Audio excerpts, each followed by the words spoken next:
Olá, amadinhos! Sejam bem-vindos a mais uma aula de língua portuguesa. Conosco, professora Márcia Ramos. Professora Alessandra, o que será que nós temos aqui, hein? Vamos trabalhar hoje, né? A literatura, a literatura. Vocês gostam de literatura? Já sabem do que se trata, já conhecem um pouquinho, gostam mais da gramática, né? Ou gostam da produção, dos textos, da literatura, saber o que é a literatura, o que é uma escola literária. E quais foram as heranças que foram deixadas pelos europeus? Isso, o que acontecia, né, naquele momento lá em que vocês vão conhecer as datas e situar dentro daquele universo da nossa literatura. Certinho? Então vamos lá para a nossa aula 32. A herança lusitana, né? Os primórdios da literatura na nossa língua. Nós temos aqui a poesia lírica no trovadorismo, que aí nós temos as cantigas de amor e também temos as cantigas de amigo. O humanismo e a poesia palaciana. O classicismo e a lírica camoniana. O teatro de Gil Vicente, vamos lembrar lá do nosso clube de leitura. Isso, aqui do clube de leitura, quando nós falamos do Gil Vicente. Para vocês já é comum falar de Gil Vicente, não é? E os Lusíadas, certo? Vamos aqui a nossa árvore do conhecimento, né? Com a temática da aula, mais um conteúdo para você armazenar no seu HD, tá certo? Olha só, o que nós temos aqui, né? O processo de colonização do Brasil se inicia no século XVI, em pleno renascimento europeu. O que isso quer dizer? Que antes desse século não tinham, né, encontrado o Brasil achado. Lembra da carta de achamento? Então, antigamente a gente fala no tempo que a gente estudava, né, Alessandra? Era descobrimento do Brasil. Mas como assim? O Brasil já era descoberta, Marta. Mas o professor de história, os professores, né? Isso. Vai entrar, debater com vocês sobre essa questão do descobrimento do Brasil, tá? Que agora é achamento, beleza? Nós temos aqui na primeira metade do século XIX que um sistema literário se consolida definitivamente no Brasil, ainda em busca de identidade. Nesse século XIX, você vai atrás lá das escolas, dos movimentos. O que estava acontecendo nesse período? Lá em 1800 e bolinha. Já vão procurando. Nós estamos trabalhando com o quê? Aí você sempre vai contextualizar com a aula de história e os movimentos históricos. O que está acontecendo no mundo? O que está acontecendo no Brasil? É que é importante, pessoal, falar assim para vocês, que a história, a literatura, quando nós formos falar em literatura, vocês precisam lembrar da história. Então, não há como separar um fato do outro, percebem? Nós vamos sempre falar assim, escola literária, e aí vem o contexto daquela época. E aí vem os pontos. O que acontecia naquele momento para que houvesse os autores que falam sobre isso, percebem? E aí vocês precisam sempre estar se ligando às aulas de história com as aulas de língua portuguesa quando nós estivermos falando aqui da literatura. Então, de repente alguém pode perguntar, nossa, mas esse conteúdo não seria de história? É porque não tem como separar a história da literatura, tá bom? Então, fiquem aí, observem, anotem, podem perguntar também. Nossa, professora, mas é verdade, quando a senhora fala sobre esse ponto aqui, eu vou lembrar lá da aula, das mudanças, do Renascimento. O que acontecia lá no Renascimento? Né? E aí vem todas as características que vocês vão conhecer também, para poder fazer uma ligação. E dentro do material, da obra de cada autor. Aí você vai até separar, opa, esse daqui, ó, tá marcando a questão das guerras. Opa, é muito regionalista. Isso. Aí, porque você vai perceber também que os escritores eram jornalistas, eles faziam cobertura, tá certo? Acompanhavam todo aquele movimento, depois paravam, refletiam e olha, escreviam. E aí ficaram as heranças para a gente poder agora estar aqui passando para vocês. Então, vamos dando continuidade aqui, vamos lá. Nós temos aqui o próximo, né? A literatura de Portugal está ligada não só às origens das letras brasileiras, como também a influência, olha bem, marca bem, a influência exercida sobre os nossos escritores ao longo da história, tanto quanto chegar lá no século XX, lá no início, vamos romper, quero acabar, eu quero criar nossa própria identidade, tá certo? Então, aqui nós temos, já até trabalhamos esta imagem no clube de leitura, que vocês vão lembrar, tá certo? Que aqui é o olho. Faz de conta que é o olho de quem? Do Superpoderoso. O olho de quem? De Deus. E ao redores, né, do círculo, tem um círculo, e em cada quadrinho representa o quê? Algo, né? Os 7 pecados capitais, não é assim? Estão lembrados? Lembra que nós falamos sobre eles? Quais são? Vão lembrando aí, né? Então, aqui, Bosch, ou Bock, ou como você quiser falar, trabalha em sua obra os temas religiosos e humanos. Nessa tela, ao centro, observam-se Jesus e a inscrição em latim: cuidado, cuidado, Deus vê. Ao redor estão representadas em cenas cotidianas a avareza, a soberba, a gula, a ira, a inveja, a preguiça e a luxúria. Então, em volta ali do olho... Do centro, do círculo, né? Exatamente, representando ali... A né? íris do cuidado, olho, né? Cuidado. Então, Deus vê. Deus vê o quê? Ó, que você tá preguiçoso, a questão da luxúria, da inveja, Tem da alguém ira, aí com preguiça? Mas, não, aqui o estudante da mediação Não tem nenhum é preguiça. preguiçoso, eu tenho certeza. Tá bom? Então, vamos lá aqui para mostrar para vocês aqui, nós temos uma letra da canção, né? De uma banda, né? Los Hermanos. Fez-se Mar, de Marcelo Camelo. Preste atenção na estrutura. Vamos lá. Ó, é do século XX, né? Exatamente, do século XX, no finalzinho. Vamos lá. Senhora, o meu penar demora não. Demora não. Vai ver, o acaso entregou alguém para lhe dizer o que qualquer dirá.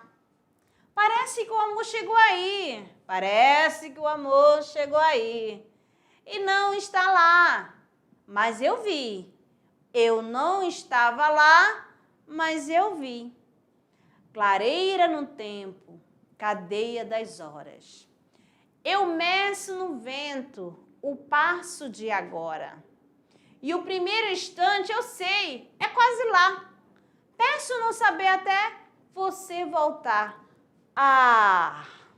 Então, E aí? qual será a temática quando fala ali fez mar? Né? E a Fala sobre estrutura? quem, qual é a estrutura. Lembra de quê? De qual, assim, da questão daquele tempo medieval, que não aconteceu aqui no Brasil, tá? No período medieval, não houve esse acontecimento. A questão dos trovadores, exatamente, aqueles que pegavam aquele instrumento musical e ia lendo as suas cantigas, né? Lembraram lá das cantigas de amigo, cantiga de amor, os trovadores, a mulher ficava em casa e o homem ia a campo. A campo o quê? Participar, né, das conquistas, das guerras, das batalhas, assim, e fazia as canções. Olha as repetições, né, nas estrofes. Parece que o amor chegou aí. Parece que o amor chegou aí. Eu não estava lá, mas eu vi. Eu não estava lá, mas eu vi. Viu só? Então, isso daqui está marcando, né, a herança lusitana, em pleno século XX, 21 também. E aí nós temos aqui a poesia lírica, o amor em 3 campos. Observem, em língua portuguesa o tema lírico amoroso ele foi documentado pela primeira vez na poesia em 1189 ou 1198. Naquela época que ficou conhecida como a Ribeirinha, cantiga de Paio Soares Taveiroz. Exatamente. Então é a poesia lírica. O lirismo, né? Por que é lírica, né? Você vai lembrar do instrumento musical calira. Tudo era acompanhado através de um instrumento musical. Por isso ficou poesia lírica. O trovadorismo do século XII ao século XIV, né? Desenvolveu-se em Portugal uma poesia lírico-amorosa e outra satírica, né? Aquela de crítica, que não eram recitadas, mas cantadas. Vamos ver aqui, ó. Trouxemos aqui para vocês. E até a imagem, né? Para você ter uma ideia, né? Olha só a linguagem. Tenta acompanhar aí que eu vou ler bem compassado para vocês. Que prazer haverdes, Senhor, de me fazerdes mal por bem, que vos que quer, e porém peço eu tanta Nostro Senhor, que vos mudesse coração, que me havedes tão sem razão, prazer havedes do meu mal, pero vos amo mais caminho. E porém essa peça a Deus assim, que sabe quanto é o meu mal, que vos mudesse coração, que me havedes tão sem razão. Muito vos praz do mal que hei, lume daquestes olhos meus. E por isto peço a Deus, que sabe a coita que eu hei. Que vos mudesse coração, que me havedes tão sem razão. E se vou mudar, então posso eu viver, e se não, não. Então, aí você já vai perceber essa questão das palavras. Olha como ela é escrita, que é o galego, português, né? E você sabe que a língua portuguesa está sempre o quê? Em evolução. Quando fala assim, razão, olha só, razão. E agora, como é que tá? Como que é escrito? Aí você já vai perceber, ó, não usava lá a questão do ão, né? Do a com ti, o ó. Então, trocou a razão, né? Coração. Viu só? Vocês estão percebendo as transformações, os progressos na escrita? Então, aqui já dá até a questão da evolução, né, histórica. Começa a perceber a partir daqui. Da variação linguística, né? Que foi cobrado, tá bom? Vamos lá, agora tome nota. O que nós temos aqui, né? A cantiga de Dom Diniz apresenta algumas características típicas das cantigas de amor. Exato. Gênero cultivado em ambientes cultos e refinados da corte feudal europeia. Exatamente. Um trovador confessa seu amor, sofre exageradamente coita de amor, pelo fato de a dama, a senhora, o rejeitar e pede a Deus que o auxilie. Ele pede ajuda a Deus, né? Porque ele era rejeitado pela dama conhecida como senhora. A sofrência mesmo. Às vezes essa senhora, amadinho, era comprometida. Ele era um serviçal e ela era da alta sociedade. Tem como? Naquele tempo, não. Ele sofria, né? Ele sofria. Então, ele começava a escrever, né? E olha só ela sabia que aquela poesia era direcionada a ela. Às vezes também nem sabia, tá bom? E vão tomando nota. Coita de amor é a sofrência. A sofrência de hoje, olha aí quanto tempo passou e aí hoje é o termo sofrência, né? Ai, eu coitada, como vivo em grande cuidado, por meu amigo que hei alongado, muito me tarda o meu amigo na guarda. Então, olha só o que você vê aqui, né? Esse alongado, que ele dizia que ele está distante, que ele está na batalha, porque às vezes era um guarda, né? Exatamente, vai fazer a guarda. Aí eu, coitada, como vivo em grande desejo, por meu amigo, hein? Que tarda e não vejo. Muito me tarda, meu amigo na guarda, esse guarda no serviço militar, tá certo? Olha, então, assim, esse amigo, é teu amigo, é? Sei que é teu amigo. Às vezes, aquele casinho, né? Um namoradinho que ninguém quer que a outra pessoa saiba. Não, eu vou sair com meu amigo, tá bom? Então, aqui não é de hoje, não, lá do passado, lá do medieval. Vamos que vamos, então, amadinho. Vamos seguindo. E vão tomando nota. Embora as cantigas tenham sido escritas por autores do sexo masculino, senhores, é um eu lírico feminino, quem faz suas confissões amorosas. Pessoal, olha só, quando nós utilizamos aqui o termo eu lírico, vão lembrando aí sempre que o eu lírico é a voz que fala, tá? Então ele diz ali, embora as cantigas tenham sido escritas por autores do sexo masculino, é um eu lírico feminino que faz suas confissões amorosas, tá? A mulher, em geral, reclama a falta do amado. Olha aí, ó. Tá aqui a prova. Do amigo que abandonou ou está em serviço militar combatendo os mouros invasores de Portugal.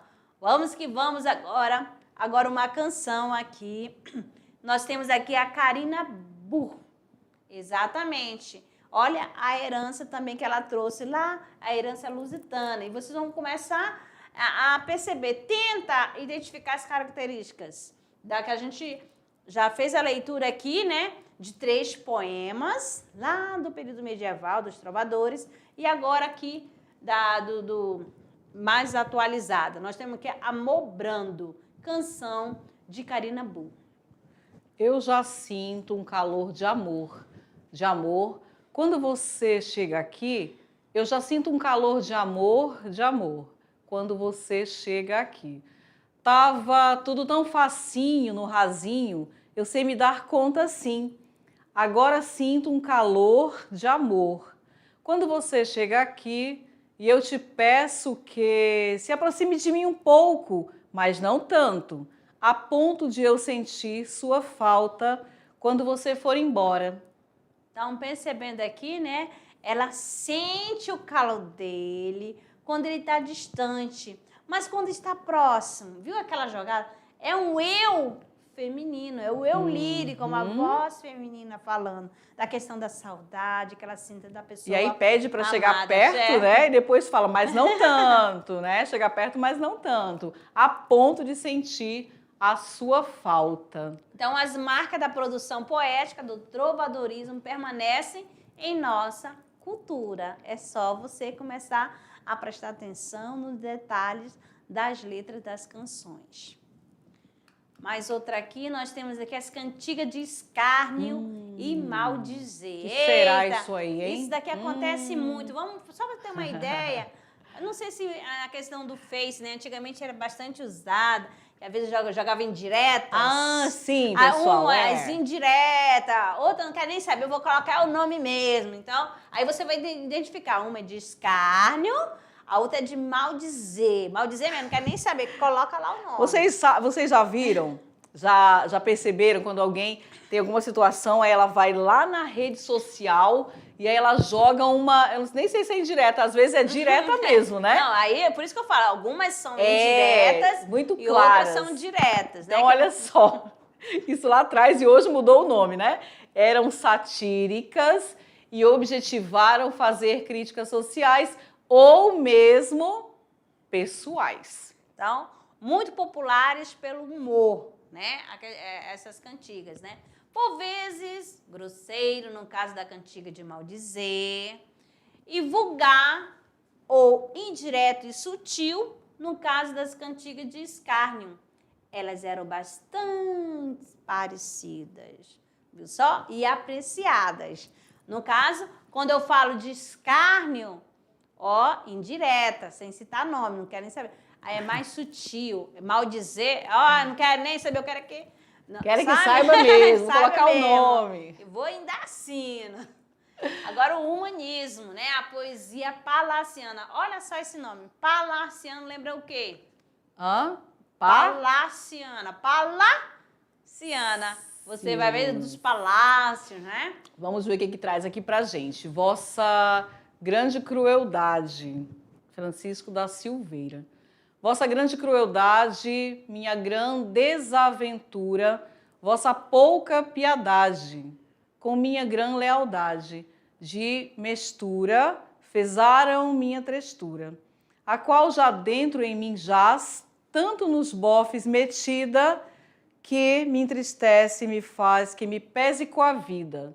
Cesse vossa crueldade, Mude-se minha ventura, que, pois tendes fermosura, tende também piedade de mestura. Aí você também vai perceber aqui essa questão, né, da evolução, né? Que, ó, você percebe aqui a escrita de algumas palavras, tá certo? Faz, ó, trestura, quer dizer o quê? Tristeza, piedade, piedade, jaz, que já foi, que já morreu, já foi sepultado. Bofes, ó, o coração no sentido figurado, né? E já falei da tristura, e trestura que quer dizer a mesma coisa que é tristeza. E aqui, né, nessa questão da poesia, a estrutura dela, é claro que aqui ficou um pouco desconfigurada, mas é um soneto. Vossa Grande Crueldade, de Francisco da Silveira, é um soneto, tá bom? O que é um soneto, né? É um poema com 14 versos. Exatamente. Quando falar de soneto, automaticamente você vai fazer a ligação. Bem, as professoras de literatura, né, a professora Márcia, a professora Alessandra, falaram que soneto, né, a estrutura é a mesma. Sim, todo soneto tem assim. Nós teremos aqui 2 quartetos, ou seja, 2 estrofes com 4 versos e 2 estrofes com 3 versos. O que é um verso? É cada linha do poema. Aqui, gente, tá olha. Certo? Verso 1, verso 2. E vai fazendo vai embora. a combinação, tá certo? Vai fazendo a combinação. Aí nós vamos trabalhar também com vocês as rimas, né? Se são paralelas, alternadas, tá certo? Olha só, que é rima? Combinação das palavras. Eu tenho aí crueldade, vai fazer a rima com piedade e lealdade. Desaventura, olha só o som com trestura, né? Aí eu tenho aqui a questão jaz com faz e assim vai repetindo as palavras, tá sempre no final de cada verso. A poesia palaciana, cultivada no humanismo, era produzida por nobres e retratava os costumes da corte. Tá? Então, essa poesia palaciana ela vem retratar esses costumes aí da nobreza. E era feito no próprio palácio. Lembrando que lá naquele período, só quem tinha acesso à questão da escrita, aqui, da leitura, somente os nobres. Era feita para ser lida ou declamada, o que acontecia em saraus realizados nos domínios do palácio. Vocês sabem o que significa a palavra sarau? Ele fala assim, olha, né? Ai, professora, eu não lembro. Era feita para ser lida ou declamada, o que acontecia em saraus. Já fizeram sarau aí na escola? O sarau é aquele momento quando você vai reunir a turma. Ah, eu vou declamar uma poesia. Ah, eu vou cantar uma música. Ah, eu vou fazer uma homenagem, certo? Então, ali é uma reunião de pessoas, né? Um grupo que vai falar sobre poesia, de amigo, de amor, uma homenagem a alguém, é o que era feito ali, realizado nos domínios do palácio. A separação entre a palavra e a música foi a grande inovação dos poemas palacianos, pois viram-se obrigadas a elaborar mais verso, ritmo e a musicalidade, antes garantido pela melodia, pelos instrumentos. Então, olha só, foi aqui nesse período, né, que houve esta separação. Classicismo, a lírica de Camões. Olha só, primeiro ano, Camões aí direto, né? Foca bem. Lusíadas, calma bem. A lírica de Camões. O contexto da época era o das grandes navegações. Então, quando nós falamos lá em contexto histórico, olha aí, as primeiras edições de rimas, obra lírica de Camões, qual a data? De 1595 a 1598.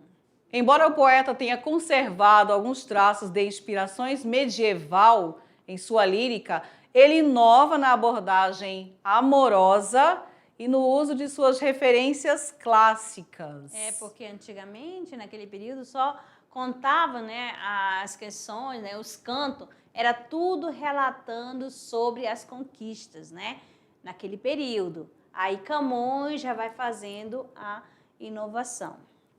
Então, nós temos aqui, né, um trechinho, né, da poesia de Camões. Olha só, que esse estilo é mesmo o quê, amados?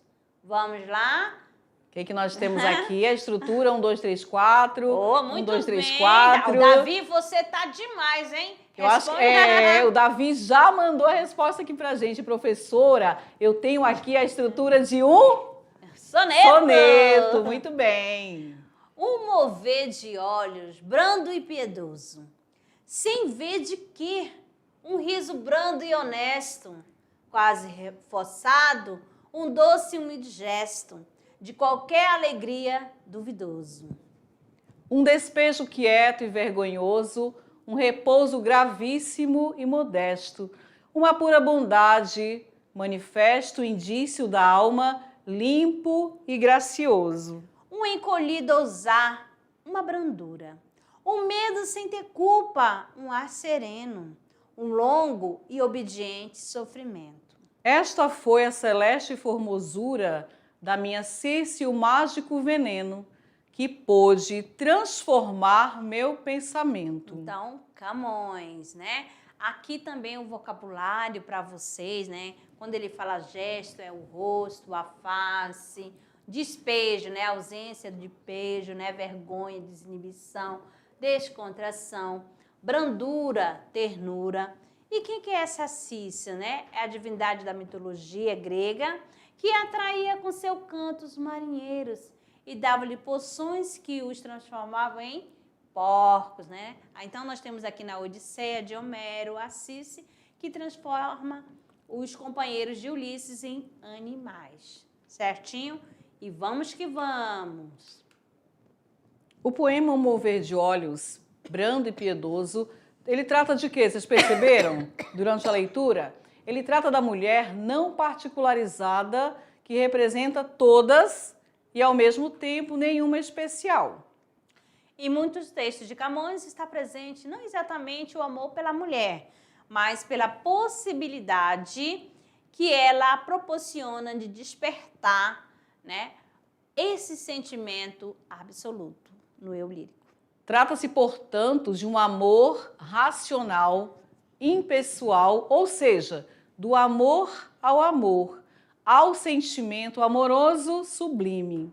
Então, nós temos aqui agora, né, saímos da questão do lirismo, né, das grandes navegações, agora a questão do texto que é dramático, né, Olha de o Gil Vicente. O teatro no humanismo. Nós vamos fazer aqui para vocês, né, os personagens, o fidalgo e o diabo. Porém, a que terra passais? Perão inferno, Senhor. Terra é bem sem sabor? Que? E também casombais? E passageiro achais pela tal habitação? Vejo-vos eu em feição, para ir ao nosso cais. Parece ter a ti assim? Em que esperas ter guarida? Que leixo na outra vida que reze sempre por mim? Quem reze sempre por ti? Tu viveste a teu prazer, cuidando cá guarecer, porque rezam lá por ti. Embarca já, ou embarcai, que a vez de ir a derradeira, mandai meter a cadeira, que assim passou o vosso pai. Lembraram dessa cena lá? Olha! Eu sou filho de fulana. E o diabo quer saber se ele é filho de fulana? Quer nem saber. Vamos lá, então, né? Então, Gil Vicente seguiu as tradições religiosas e profanas do teatro medieval na criação de seus personagens. Além de autos religiosos ligados à tradição medieval, Gil Vicente também escreveu, né, farsas, peças que compõem um retrato satírico e crítico da sociedade, englobando os plebeus, o alto e o baixo clero, a nascente burguesia urbana e os fidalgos, como em Farsa de Inês Pereira, Quem tem Farela e Trilogia trilogia das barcas. Isso, tudo isso aí, pessoal, só reforçando a questão de Gil Vicente, né? E aí nós temos o classicismo português também, e agora com os Lusíadas, Né? tá? Publicada em 1572, a obra reúne 10 cantos, ó, e 1.102 estrofes, diferentemente de narrativa que surgiram de cantos populares anônimos, como a Ilíada e Odisseia. Os Lusíadas, assim como a Eneida de Virgílio, é uma epopeia, né, artificial, porque foi inventada por um autor, Camões, a partir de uma necessidade histórica e expansão marítima. Ó glórias de mandar, acompanha aí. Ó vã cobiça, desta vaidade a quem chamamos fama.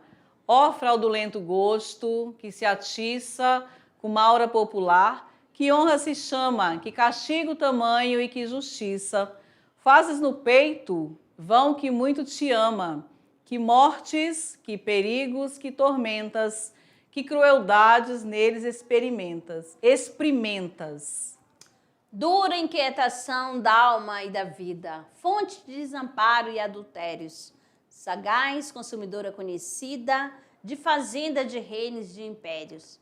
Chamo-te ilustre, chamo-te subida, sendo digna de infames vitupérios. Chamo-te fama e glória soberana, nome com quem se o povo nécio engana. A que novos desastres determinas de levar estes reinos e esta gente? Que perigos, que mortes lhe destinas, debaixo de algum nome preeminente? Que promessas de reinos e de minas de ouro que lhe farás tão facilmente? Que famas lhe prometerás? Que histórias, que triunfos, que palmas, que vitórias. Então, aqui um fragmento de Lusíadas de Camões. Beleza? E agora, amadinhos, vamos conversar um pouquinho com vocês sobre a questão do trabalhando o gênero. Exatamente. Cada aula, eles já sabem que terá Tem uma ali produção. uma produção para vocês. E aí, nós já estamos recebendo as atividades que vocês estão realizando, inclusive com a Árvore do Conhecimento. Exato, né? achei lindo. Ó, parabéns. Os da primeiros produção. anos estão assim arrasando. A professora vai mandando mapa mental, Mais chique do que o outro. bem organizado, bem trabalhado. É isso aí, pessoal. Os primeiros anos estão de parabéns. As escolas estão, os professores estão enviando com muito capricho. E aí, assim, nós ficamos felizes, né, Márcia? Exatamente. Porque termina a aula, parece que você automaticamente já vai fazer a tua produção. Olha que bacana. E essa é a ideia, né? Você tá com a memória fresquinha. Eu não vou falar para eu não né? pecar aqui, mas teve uma professora que enviou a turma, ela fez a pizza literária. Olha. Pizza literária. Vocês vão saber no próximo clube de leitura, tá bom? Quem é a pessoa? Qual tá bom? será Tem a escola, hein? Aí, ó, fica a dica, ó, em cada momento, né, no dia do clube de leitura, você escolhe a estratégia, a forma que vai querer desenvolver. compartilhar. Ah, você quer lá, fica lá debaixo da árvore, lá, arrumar, fazer tipo um piquenique literário. Pronto, é uma dica.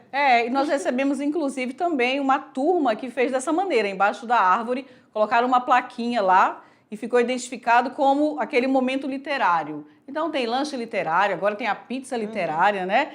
Cada turma, cada professor, a sua turminha aí, vocês é que vão dizer como vocês querem compartilhar. É claro que o mais importante é você não deixar de fazer a leitura, mas após a leitura você vai reunir com seus colegas e compartilhar. Isso é muito bacana, pessoal. E as atividades estão chegando, o primeiro ano está de parabéns. As turmas estão de parabéns junto com os professores, isso é muito legal. A gente faz aqui, vocês complementam aí, vão produzir e os trabalhos estão vindo, né? Exatamente, então ganhei até brinde, Alessandra. Eita, então tá bom demais. Quem consegue fazer a leitura, o texto, opa, já consegui ler o livro, professora, opa, já ganho um Estão sendo mimo, premiados, né? né? Exatamente.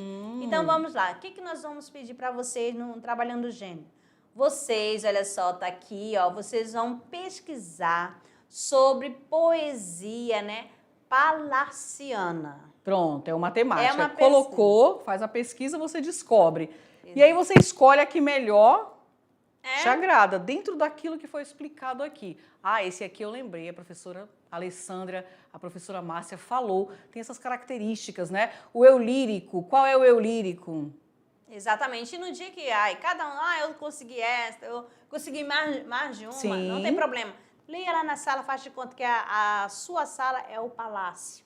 Exatamente. Escolha aquele momento em que cada um vai fazer a sua apresentação. Tá certo? Então, amadinhos, ficamos por aqui. Daqui a pouco a gente retorna para o nosso momento de revisão. Até lá! Tchau!